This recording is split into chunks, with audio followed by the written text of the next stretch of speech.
Good morning everyone. मैं doctor Sanjeev Kumar sunshine hospital Gachibowli Hyderabad से बोल रहा हूँ। कोरोना बढ़ने की वजह से कई ऐसे लोग हैं जो मेडिकल फैसिलिटीज़ के पास नहीं जा पा रहे। बुखार कॉमन हो गया है और डर बढ़ता जा रहा है। वो लोग जिनको बुखार नहीं है उनको कोरोना होने का चांस बहुत कम है, क्योंकि बगैर बुखार के कोरोना नहीं हो सकता। दूसरी चीज़, जिन लोगों को बुखार नहीं है, सिर्फ डर है कि हमको कोरोना तो नहीं हो गया है, हम टेस्ट कराएं। टेस्ट कराने का कोई बेनिफिट नहीं है, क्योंकि ट्रीटमेंट कोरोना का अभी भी कोई स्पेसिफिक नहीं है। सारा ट्रीटमेंट सिर्फ सिम्टोमेटिक आपकी प्रॉब्लम्स के हिसाब से ही किया जा रहा है। इसलिए कोरोना के टेस्ट के पीछे मत भागिए। जिन लोगों को डर है कि हम कोरोना पेशेंट के पास गए थे, हमको तो नहीं हो गया, अगर आपको फीवर नहीं आ रहा तो आपको कोरोना नहीं है। अगर आपका टेस्ट भी कोरोना का पॉजिटिव आया और आपको कोई सिम्टम नहीं है तो सिर्फ 14 दिन के लिए घर में आइसोलेशन रहना बहुत ज़रूरी है, जिससे कि दूसरों को ना फैले। जो लोग घर पे हैं वो लोग हैंड सैनिटाइजर का या फिर हैंड घर के बने सोप्स का यूज़ करिए। कैसे यूज़ करना है, आपको सैनिटाइजर लेकर के इसको चारों तरफ रगड़ना है, इवन साबुन से भी ऐसे ही, जिससे कि कोई भी कॉर्नर ना बचे। अब ये आपका हैंड स्टेरलाइज है। अगर आप पेशेंट को छूना चाह रहे हैं तो या तो सैनिटाइजर नहीं तो ग्लव यूज करिए, और छूने के बाद या काम खत्म होने के बाद वो ग्लव उतार करके फेंक दीजिए। उस ग्लव को पहन करके आप बाहर मत जाइए, नहीं तो इन्फेक्शन बाहर आ जाएगा। अगर आप इन्फेक्टेड नहीं है तो सोशल डिस्टेंसिंग के टाइम या तो कपड़े का या N95 या सिंपल मास्क यूज करना इक्वली इफेक्टिव है। सिर्फ पेशेंट से 1 मीटर की दूरी बनाए रखिए। वो लोग जो इन्फेक्टेड नहीं है, अपनी इम्यूनिटी को बूस्ट करना चाहते हैं कि हमको इन्फेक्शन ना हो, या हो तो हम उससे बच जाएं, उसके लिए जो हमारे पास विटामिन सी की टैबलेट्स हैं, जो एक सुबह और एक शाम ले लेनी चाहिए।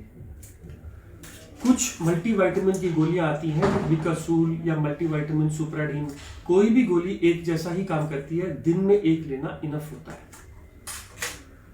कैल्शियम या विटामिन D3 ने भी इफेक्ट दिखाया है, इसलिए ये भी दिन में एक बार लेनी है। विटामिन डी के 60K के कैप्सूल्स आते हैं, 3 दिन लेकर के बंद कर दीजिए। वो लोग जो बुजुर्ग लोग खाना नहीं खा पा रहे, भूख नहीं लग रही, उन लोगों के लिए ORS सोल्यूशन या घर का बना नींबू पानी इनफ होता है, जिसमें नमक और चीनी दोनों होनी चाहिए। यहां तक मैंने बात करी वो लोग जिनको कोई इन्फेक्शन नहीं है या फीवर नहीं आ रहा। मैंने फिर बताया, फीवर नहीं है तो कोरोना नहीं है, क्योंकि 97% को पहला सिम्टम ही फीवर आता है। अगर आपको फीवर आ रहा है तो थर्मामीटर से चेक करिए, पैनिक मत करिए। अगर फीवर आ रहा है तो आप पैरासिटामोल की बनी टैबलेट आपको आराम से मिल जाएगी 500 या 600 में। ये मॉर्निंग, आफ्टरनून और इवनिंग। पैरासिटामोल की गोली से शरीर के दर्द, कमजोरी, सिर का दर्द, गले का दर्द या फीवर दोनों उतर जाते हैं। अगर इस गोली को 3 बार लेने से फीवर नहीं उतर रहा तो आप कपड़े से बॉडी को भिगा लीजिए और पंखा चला दीजिए। जैसे ही पानी सूखेगा आपका टेम्परेचर उतर जाएगा। बच्चों को भी आप यही दे सकते हो, बस पैरासिटामोल की डोज वेट के हिसाब से आधी कर दीजिए। अब इसके अलावा कुछ लोगों को सांस फूलनी शुरू हो जाती है, कुछ लोगों को डर की वजह से, कुछ लोगों को बीमारी की वजह से। अगर वो सांस फूलना डर की वजह से है तो आप ये पल्स ऑक्सीमीटर खरीद लाएं, जो कि मार्केट्स में आराम से मिल जा रहा है 500 से 1000 रुपए के बीच में, या फिर अमेजन साइट्स पे भी मिल जाता है। इसको उंगली पे लगाने से आपको आपकी ऑक्सीजन कितनी है ये बता देता है। अगर आपकी ऑक्सीजन नॉर्मल लोगों की 90 से ऊपर रहनी चाहिए, अगर ये ऑक्सीजन 90 से ऊपर है तो ये जो भी आपको हो रहा है वो डर की वजह से है। और जितना मैंने ट्रीटमेंट अभी तक बताया, मल्टीविटामिन, सोशल डिस्टेंसिंग या hand wash is enough. But अगर आपकी ऑक्सीजन कम हो रही है या सांस चढ़ रही है या खांसी आ रही है तो आपको 2 टैबलेट्स, एक तो डेरिफिलिन की गोली या डॉक्सोफिलिन की गोली सुबह दोपहर शाम ले सकते हैं, और एक मोंटेलुकास्ट की गोली रात में लीवोसिट्रिजिन के साथ। इन गोलियों से आपका सांस चढ़ना कम हो जाएगा। कुछ लोगों ने म्यूसिनेक भी ट्राई करा है सुबह और शाम, म्यूसिनेक से भी सांस चढ़ना कम हो जाता है। जिन लोगों को खांसी हो रही है, कोई सिरप अच्छा और बुरा नहीं होता। जो लोग सिरप मार्केट से खरीद सकते हैं 5 ml सुबह दोपहर शाम लीजिए। जो लोग नहीं ले सकते वो लोग जिंजर का जूस, कंसंट्रेटेड जिंजर के जूस में हनी मिला के लीजिए। ये भी होम रेमेडी है, खांसी के सिरप के जैसा काम करता है। सब सिरप एक ही जैसे काम करते हैं, सिर्फ एक ढक्कन सुबह दोपहर शाम लेना है। यहां तक तो सिर्फ उन लोगों की बात है जो लोग घर में सिम्टोमेटिक ट्रीटमेंट कर रहे हैं, किसी वजह से आपका बुखार उतर नहीं रहा, बहुत बढ़ गया, इतने सब केयर से नहीं ठीक हो रहा, तो अब मेडिकल फैसिलिटी आ जाती है, जिसमें कुछ गोलियां और कुछ इंजेक्शन मैं समझा रहा हूं। जो गोलियां हैं, 2 एंटीबायोटिक्स, एजिथ्रोमाइसिन, सिर्फ 5 गोलियां, आपको कंटिन्यू नहीं करनी, रोज एक लेनी है, 5 दिन लेके बंद कर देनी है। एजिथ्रोमाइसिन या डॉक्सीसाइक्लिन, यही 2 एंटीबायोटिक्स हैं जो इस वायरस के खिलाफ कुछ तो काम करके रिजल्ट दिखा रही हैं और हम लोग इनको दे रहे हैं। डॉक्सीसाइक्लिन गोली सुबह शाम एक पत्ता लेके बंद कर देना है। अगर इन सबसे भी ठीक नहीं हो रहा और आपके पास मेडिकल फैसिलिटी है तो आप मेडिकल फैसिलिटी में जाइए।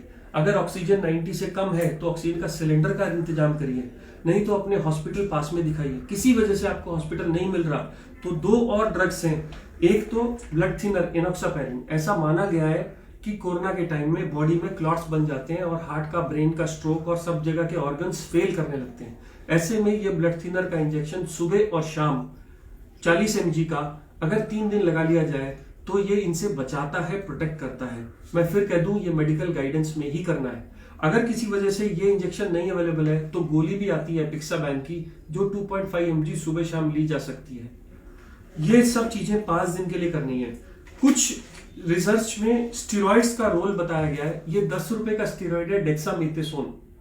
अस्थमा के लोगों को दिया जाता है, इमरजेंसी एनाफिलैक्सिस में दिया जाता है, ये भी कोरोना में आजकल दिया जा रहा है। एक इंजेक्शन 4 mg का आता है, 4 से 8 mg का एक इंजेक्शन सुबह खाने के बाद लगा लीजिए। ये इंजेक्शन भी अंडर मेडिकल गाइडेंस आपको बहुत मदद करेगा 5 दिन के लिए। बट ये उन लोगों के लिए जो बहुत सिक हो गए हैं और किसी वजह से जो वेंटिलेटर पर जाना है, वेंटिलेटर पर जाने से बचने के लिए ये इंजेक्शन लगाए तो बच जाता है।